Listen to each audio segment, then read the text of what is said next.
Le film commence avec un jeune couple nommé Stéphane et Carola qui vivent en Suisse. Ils se fréquentent depuis 2 ans et Carola pense que les choses ne changeront jamais entre eux parce que leur lien est si fort. Cependant, sa vie prend une tournure inattendue lorsqu'elle et Stéphane décident de passer 2 semaines de vacances à Mombasa, au Kenya. Au cours de leur voyage, ils passent le séjour merveilleux à se détendre et à découvrir de nouvelles cultures et de nouvelles personnes. Mais lors de leur dernier jour de vacances, alors qu'ils sont à bord d'un ferry, Stéphane montre 2 guerriers Maasai à Carola. Au premier regard, Carola tombe amoureuse d'un Maasai nommé le Malian et elle ne peut le quitter des yeux. Plus tard sur le marché, Carola et Stéphane font confiance à un homme et l'accompagnent pour récupérer des affaires. Cependant, l'homme revient avec ses autres compagnons et le couple se rend vite compte qu'il s'agit de voleurs. Les 2 hommes parcourent le marché alors que les voleurs les poursuivent. Quelques instants plus tard, ils rencontrent le Malien et ses amis. Quand les voleurs les voient, ils sont terrifiés et s'enfuient. Les Maasai emmènent le couple sur leur ferry et Stéphane prend des photos avec eux. Plus tard, le couple rate leur bus qui devait les amener à l'hôtel. Le Malien arrive alors et propose de les aider à rentrer. Stéphane est méfiant et refuse de se joindre à eux, mais Carola accepte avec empressement. À leur arrivée à l'hôtel, un photographe local prend leurs photos pour son stand et Carola les invite à boire un verre de gratitude. Malheureusement, le gardien refuse de laisser entrer les hommes. Carola insiste donc pour que Stéphane rejoigne les hommes pour prendre un verre. Stéphane refuse d'y aller, alors Carola les quitte et se rend dans une discothèque locale avec les Maasai. Plus tard, lorsqu'elle danse et flirte avec le Malian, Stéphane, jaloux, arrive et se rend compte que les deux sont attirés l'un par l'autre. Il ramène ensuite sa compagne à l'hôtel où Carola passe toute la nuit à penser à le Malian.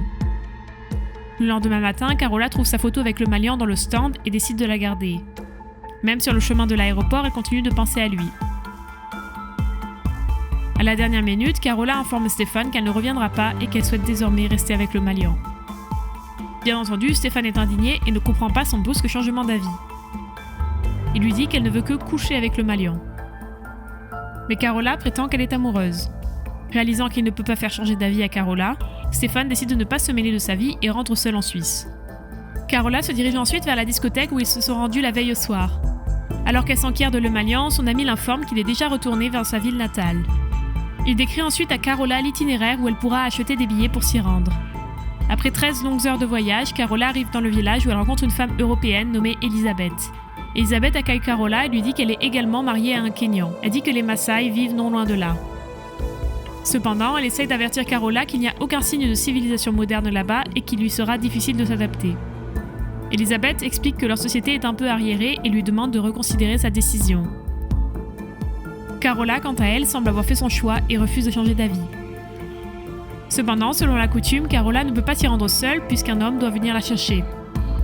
Elisabeth demande donc la permission à son mari afin que Carola puisse rester avec eux jusqu'à l'arrivée de le Malian.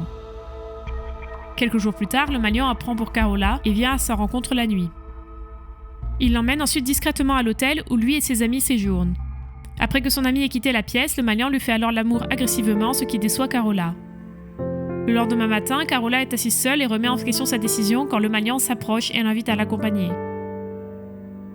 Après avoir entendu cela, Carola se sent un peu mieux et accepte de se rendre dans son village. Ensuite, le Malian amène Carola dans son village de la région de Samburu et lui présente sa mère. Sa mère le réprimande d'abord pour son action précipitée, mais elle finit par revenir et souhaiter la bienvenue à Carola. Le Malian laisse ensuite Carola avec les autres femmes et s'en va. Carola ne comprend pas ce qu'elles lui disent, mais elle répond toujours avec un sourire. Plus tard, Carola explore son environnement et découvre que leur mode de vie est vraiment inhabituel et très différent. Elle voit ensuite le Malian avec quelques autres hommes abattre une chèvre et en boire le sang cru. Lorsque le Malian la remarque, il lui demande de partir. Le lendemain matin, elle se lève pour le petit déjeuner et lui donne de la viande de chèvre qu'elle a du mal à manger. Ensuite, une jeune fille amène Carola au lac où les gens prennent un bain ensemble. Cependant, le Malian l'emmène dans un endroit isolé où elle peut se baigner et avoir de l'intimité. Ils regagnent ensuite leur cabane où Carola enseigne à le Malian comment faire l'amour en douceur. Les deux se livrent ensuite à un amour passionné cette nuit-là. Le lendemain, Carola se rend à la rencontre d'un prêtre italien du nom de Bernardo qui habite à proximité. Elle demande son aide pour se procurer de la nourriture sur les marchés car elle ne peut pas manger de viande tout le temps. Bernardo, quant à lui, est assez dur envers elle et refuse catégoriquement de l'aider. Par la suite, les nombreux chefs du village arrivent et disent qu'un étranger ne peut pas résider sur place sans autorisation. Ils insistent pour que Carola s'enregistre le plus rapidement possible si elle veut rester. Le lendemain matin, Carola et le Malian se rendent au bureau d'immigration pour enregistrer son séjour. Mais les gardiens les arrêtent parce que le Malien ne peut pas entrer dans le bâtiment sans une tenue appropriée. Par conséquent, les deux se rendent au marché et achètent des vêtements pour lui. Ils passent ensuite un certain temps à parcourir la ville. Mais soudain, Carola tombe gravement malade. Le Malian s'occupe ensuite d'elle pendant plusieurs jours et l'informe qu'elle est atteinte du paludisme. Cependant, avec des médicaments et des soins appropriés, elle commence rapidement à se sentir mieux. Après l'enregistrement, Carola appelle sa mère pour l'informer qu'elle va désormais rester vivre au Kenya. Elle demande ensuite à sa mère de lui envoyer de l'argent provenant des revenus de sa boutique de vêtements en Suisse. Après avoir reçu l'argent, Carola achète une vieille camionnette et ramène plusieurs femmes Maasai chez elle. En chemin, les femmes commencent à se demander pourquoi c'est une femme qui conduit plutôt qu'un homme. Par conséquent, le Malian insiste pour changer de place et Carola lui apprend à conduire. Le Malian conduit alors doucement, mais au bout d'un moment, il percute un arbre. Carola devient alors furieuse et commence à lui crier dessus. Pour cette raison, le Malian se sent offensé et s'en va en colère. Par la suite, Carola s'approche de le Malian et s'excuse de lui avoir crié dessus. Elle l'informe qu'elle doit se rendre ensuite pour dire au revoir à sa famille et vendre le magasin. Carola assure qu'elle sera bientôt de retour. Le Malian croit également en elle et promet qu'ils se marieront à son retour. Après son arrivée en Suisse, Carola informe à sa famille qu'elle va bientôt se marier avec le Malian et en apprenant la nouvelle, aucun membre de sa famille n'est content et lui conseille de ne pas ruiner sa vie. Carola ignore ses remarques et vend sa boutique le lendemain lorsqu'elle voit Stéphane avec sa nouvelle petite amie. Elle se sent plus confiante à l'idée de voyager au Kenya. Quelques jours plus tard, Carola arrive au Kenya et le Malian et elle sont ravis de se revoir. Elle remet ensuite des cadeaux à tous les habitants du quartier. À ce moment-là, la mère de le Malian voit Carola et l'informe qu'elle est enceinte. Carola elle-même n'en était même pas consciente, mais elle et le Malian sont ravis de cette grossesse. Le jour du mariage, Bernardo rend visite à Carola et lui conseille de reconsidérer sa décision. Cependant, Carola l'exhorte à ne pas gâcher son grand jour et l'invite à venir au mariage s'il le souhaite. Cette nuit-là, Carola et le Malian se marient enfin, conformément aux traditions Maasai. Un jour, Carola apprend que le groupe de femmes excise une jeune fille. Il s'avère qu'il s'agit d'un besoin inscrit dans les traditions de la communauté pour que les filles soient considérées comme des adultes. Carola est horrifiée de voir cela et dit à le Malian qu'ils doivent aider la jeune fille. Cependant, il lui dit que personne ne peut changer cette pratique car elle fait partie de sa culture depuis longtemps. Après cela, Carola rencontre Bernardo et lui demande de passer à l'action. Mais celui-ci lui conseille également de ne pas s'immiscer dans la culture des autres et lui dit que la fille ira bien. Le lendemain, Carola rend visite à Elisabeth et lui parle de sa grossesse. Elle informe également Elisabeth qu'elle a l'intention d'ouvrir un magasin ici pour vendre une variété de produits aux habitants. Elisabeth l'avertit que ce n'est pas la même chose que d'exploiter un magasin en Suisse, mais Carola affirme qu'elle en a également besoin car elle ne peut pas manger constamment du sucre ou de la viande de chèvre. Un après-midi, un jeune enfant vient voir Carola en courant et crie qu'une femme est incapable d'accoucher. Lorsque Carola arrive sur place, elle voit à quel point la situation des femmes est dangereuse, mais comme la femme est désormais considérée comme ensorcelée par la tribu, personne ne veut l'aider. Après que Carola lui ait fait entendre raison, le Malian aide son épouse à charger la femme dans le camion. Mais ensuite, il s'en va immédiatement. Carola conduit ensuite toute seule la femme jusqu'à l'hôpital. Malheureusement, elle meurt en cours de route. Quelques jours plus tard, Carola ouvre son magasin dans la communauté et le Malian est jaloux de sa femme lorsqu'il la voit rire avec le vendeur. Le mini-chef se présente et lui demande d'engager son neveu comme assistant. Même si Carola n'a pas besoin de lui, elle n'a pas d'autre choix que d'accepter. Cependant, l'ouverture du magasin est un succès puisqu'un nombre important de clients arrivent. Ce soir-là, Bernardo invite à Carola à prendre un verre et s'excuse pour son comportement sévère. Il lui dit qu'il a du respect pour elle pour tout ce qu'elle fait pour la communauté. Ensuite, Bernardo lui conseille de ne pas regarder les acheteurs dans les yeux car elle risque d'être mal comprise. Après quelques mois, Carola travaille toujours dans son magasin et à la maison malgré sa grossesse.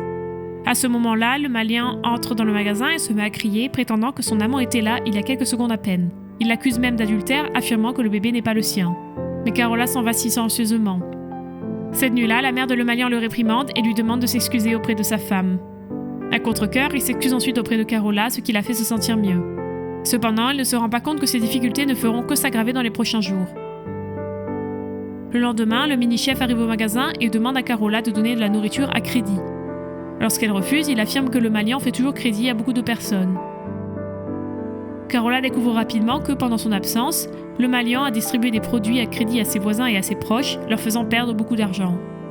Plus tard, elle le confronte à ce sujet en lui disant que ce ne sont pas ainsi que les affaires fonctionnent, mais il répond en disant que cela n'a pas beaucoup d'importance car elle a beaucoup d'argent en Suisse. Carola se dispute alors avec lui et lui dit de ne pas recommencer. Bientôt, l'heure de l'accouchement arrive et Carola se rend compte que les sages-femmes locales ne feront qu'empirer les choses.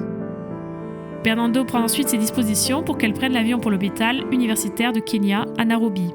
Puis l'avion décolle et l'emmène vers les médecins compétents où Carola accouche en toute sécurité. Le maniant se rend ensuite à l'hôpital de la ville et trouve Carola dans le service avec sa fille, qu'ils ont prénommée Sarai. Après le retour de Carola à l'hôpital, elle remarque que son magasin est dans un état lamentable. Elle est également tenue de soudoyer le mini-chef pour lui donner l'autorisation de gérer le magasin.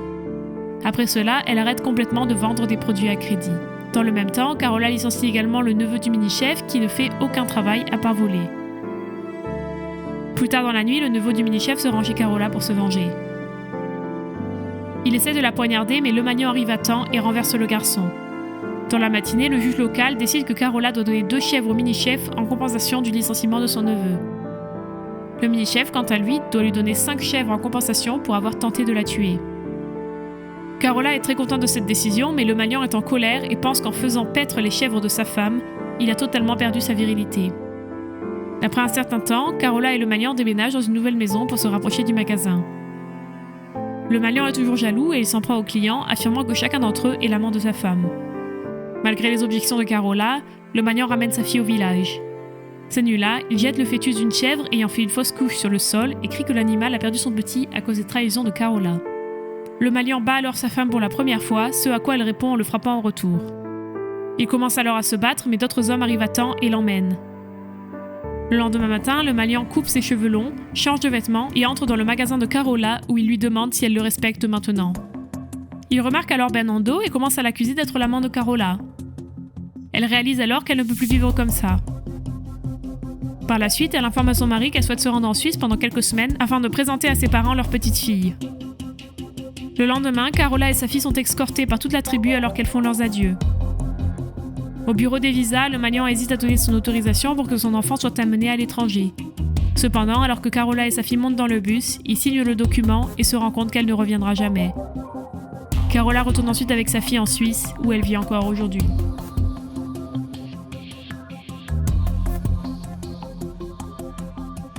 C'est tout pour cette vidéo, n'hésitez pas à partager vos réflexions sur ce film dans les commentaires et n'oubliez pas d'aimer et de vous abonner, cela nous aide tout particulièrement. À la prochaine, ciao!